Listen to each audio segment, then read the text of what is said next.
కాణిపాకంలో ఒక వరదరాజస్వామి టెంపుల్ ఉంది. ఒకసారి చూడండి, ఒక లుక్ వేయండి. చూసారా వినాయకుడు. కాణిపాకం అనగానే మనకు వినాయకుడు గుర్తుకొస్తాయి కదా. తర్వాత ఏంటంటే ఇగో వినాయకుడి యొక్క రూపాలు, వివిధ రూపాలు మాట. స్వామి చూడండి, దర్శించుకోండి. అగో దగ్గరగా మనం వెళ్దాం. వాళ్ళ నాన్నగారు కూడా ఉన్నారు, శివయ్య గారు. మరి శివయ్య గారిని కూడా దర్శించుకోవాలి. ఇగో చూసారా,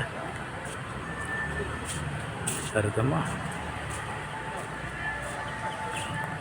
నంది స్వామి టెంపుల్ మాట. ఇది లోపలికి వరదరాజ స్వామి టెంపుల్ మాట. శివయ్య గారు అది చూసారా. వినాయక స్వామి టెంపుల్ చూసారా, వినాయకుడిని ఒకసారి బాగా చూసారా. అది ఓకే. ఇది మాట శివయ్య గారు.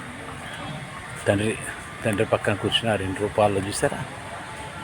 గాన గణపతి చాలా బాగుంది. దూరం చూద్దాం ఒకసారి. అది ఇది కాణిపాకం చూడండి. కాణిపాకం మీరు వచ్చినట్లయితే ఈ పక్కన టెంపుల్ ఉంటుంది, రాజరాజ స్వామి టెంపుల్. తప్పనిసరి చూడవచ్చు. నందిని కూడా చూడండి స్వామి ఒకసారి. శివయ్య గారిని పెడతాము. నంది రూపం చూడండి. నందిని చూస్తే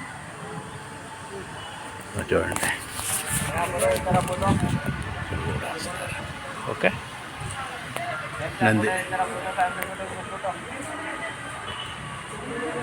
సరే. ఇది ఎక్కడ కూడా వచ్చు మొత్తం అంతా కూడా స్వామి కుమారస్వామి మాట, అమ్మవారు మాట. Okay okay, thank you. మీ చాగంటి డాక్టర్ నరసింహారావు, రాజమండ్రి.